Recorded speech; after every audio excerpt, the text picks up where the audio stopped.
네, 이 시간을 통해서 주님의 은혜가 여러분 가운데 충만하게 임하길 간절히 소망합니다. 아멘.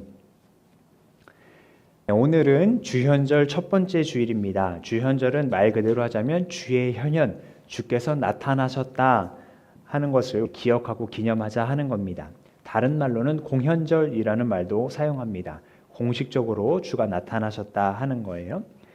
전통적으로 이 절기는 우리가 성탄절을 12월 25일로 고정해서 지키는 것처럼 1월 6일로 고정해서 지키고 있습니다.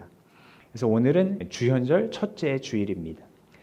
성탄절이 예수님께서 인간의 모습으로 이 땅에 나타나셨다는 것을 기억하고 기념하는 날이라면, 이 주현절은 인간이셨으나 동시에 하나님의 아들로서 신성을 가지셨던 분, 그것을 나타내신 것을 우리가 기억하고 기념하는 절기를 하겠습니다.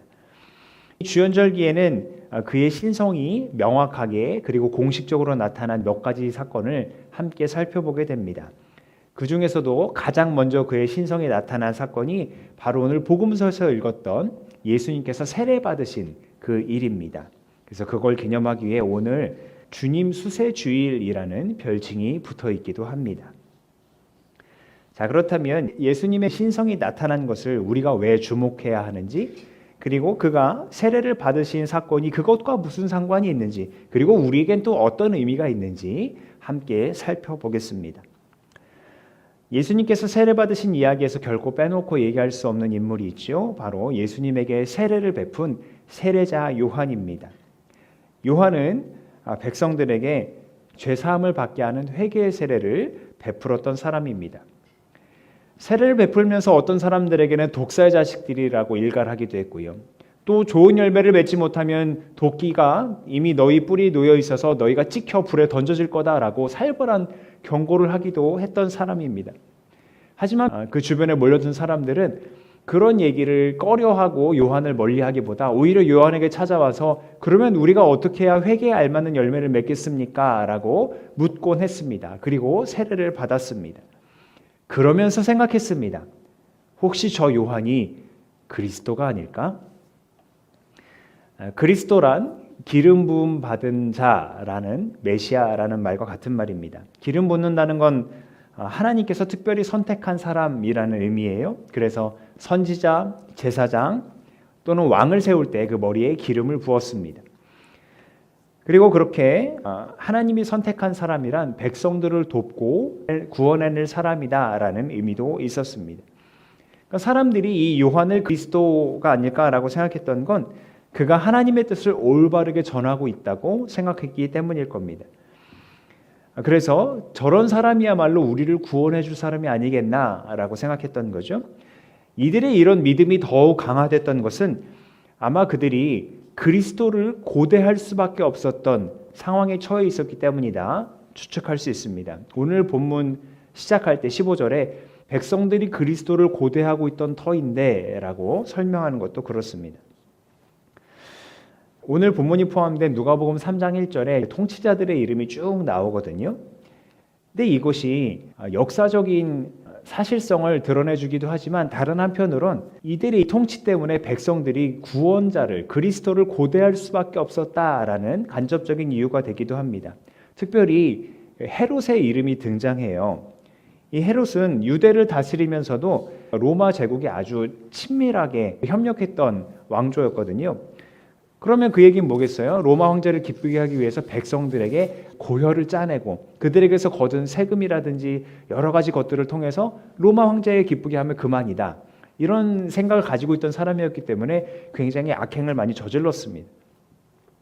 근데 더 기가 막힌 건 헤롯이 이렇게 할 때, 그래서 백성들이 로마의 노예로 전락해 갈 때 헤롯을 견제하고 백성들에게 용기를 북돋워줘야 될 종교 지도자들이 헤롯처럼 백성들의 등을 쳐서 자신들의 배를 불리고 있었다는 거예요.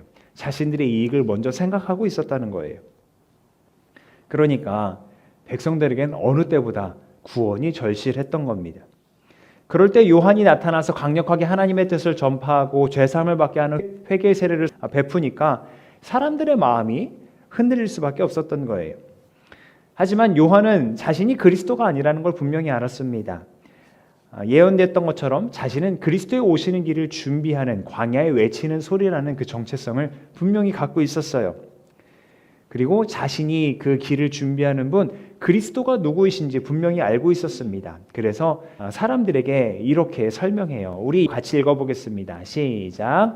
나는 여러분에게 물로 세례를 주지만 나보다 더 능력 있는 분이 오실 터인데 나는 그의 신발끈을 풀어드릴 자격도 없소. 그는 여러분에게 성령과 불로 세례를 주실 것이요. 아멘. 그리스도에 대해 이렇게 소개하고 있는 그때 그리스도께서 나타나십니다. 그리고 자신에게 세례를 달라고 얘기하세요. 오늘 이야기에서는 백성들이 세례를 받고 예수가 세례를 받고 그냥 세례를 받는 하는 과정처럼 나옵니다만 마태복음에 보면 때가 이르렀으니까 나에게 세례를 베풀어 달라라고 예수님께서 요한에게 요청하신 장면이 구체적으로 잘 나오는 것을 보게 됩니다. 그렇게 세례를 받으실 때 놀라운 일이 벌어져요. 세례를 받으시면서 기도하시는데 하늘이 열립니다. 그리고 그 하늘에서 성령이 내려오시는데 마치 그 형체가 비둘기와 같습니다. 그리고 하늘에서 음성이 들려옵니다. 우리가 아까 시편 말씀 읽을 때 마치 이런 상황일 거라고 우리가 상상해 보험직합니다. 주님의 목소리가 물 위로 울려 퍼지는데 마치 우레소리처럼 그렇게 웅장하게 울려 퍼진 거예요. 근데 우레소리처럼 내려오는 하늘의 음성의 그 내용은 부드럽기 한이 없습니다. 너는 내 사랑하는 아들이요 나는 너를 좋아한다. 하늘에서 세례받고 올라오시는 예수님을 향해 들려오는 음성입니다. 예수님의 정체가 명확하게 드러나는 순간이에요.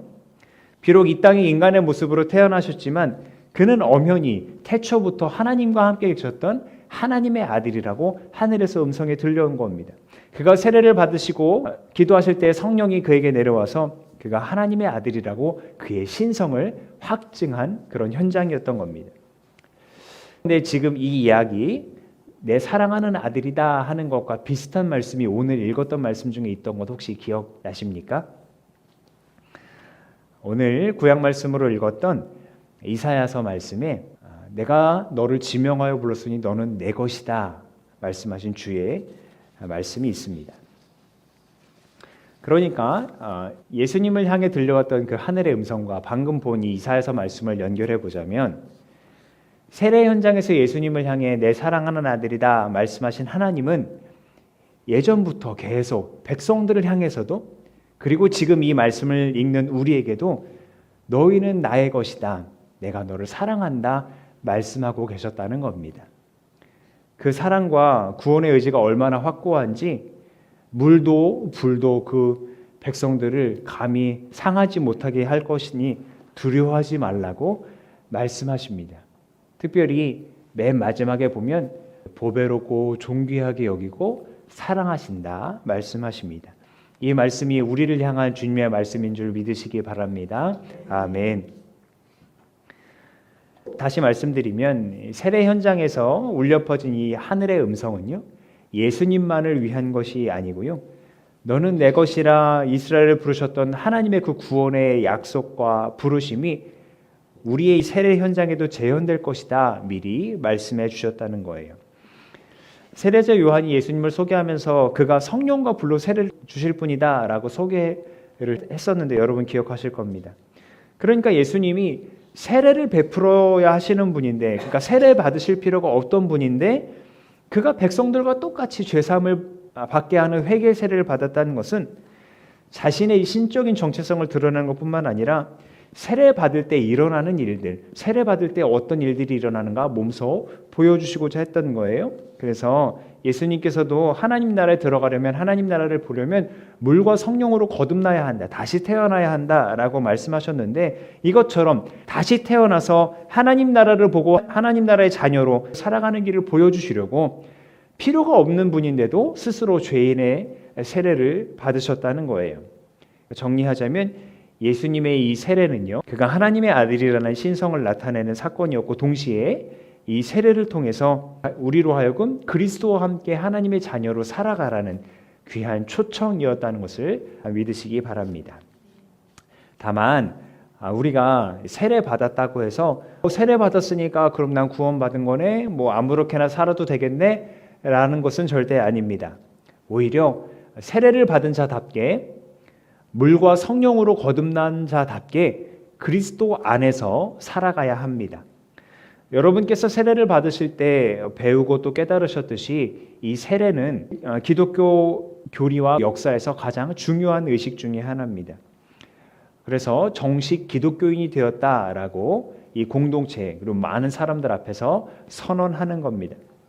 정식 기독교인이 되었다는 말은 뭡니까? 기독 곧 그리스도인이 되었다는 얘기잖아요.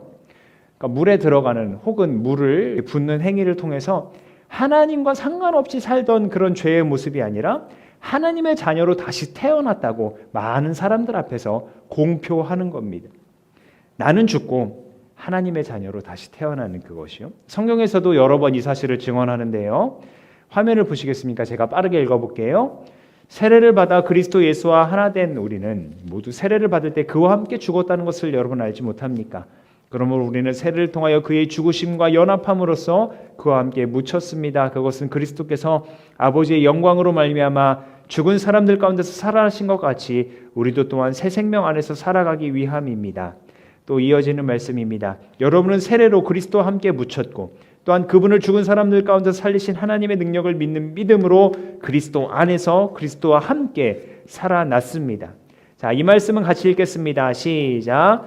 여러분은 모두 그 믿음으로 말미암아 그리스도 예수 안에서 하나님의 자녀들입니다. 여러분은 모두 세례를 받아 그리스도와 하나가 되고 그리스도를 옷으로 입은 사람들이기 때문입니다. 아멘. 세례를 통하여 여러분도 그리스도와 함께 죽고 또 살아났음을 믿으십니까? 아멘. 그렇게 우리를 예수 그리스도 안에서 죽이셨으나 다시 살리신 하나님께서 예수님에게 말씀하시듯 우리를 향해서도 오늘날 내가 너를 낳았다, 너를 사랑한다, 좋아한다 말씀하십니다. 이사야서 말씀에서 보면 같이 내가 너를 속량하였으니 두려워하지 말아라, 내가 너를 지명하여 불렀으니 너는 나의 것이다 하는 그 주님의 구원의 약속이 우리의 삶에서 계속 이어지고 재현될 것을 믿고 기대하시기 바랍니다. 그렇게 그리스도인이라는 확고한 정체성을 가지고 25년 한 해도 흔들림 없이 승리하는 우리 모두가 될 수 있길 간절히 소망합니다. 기도하겠습니다.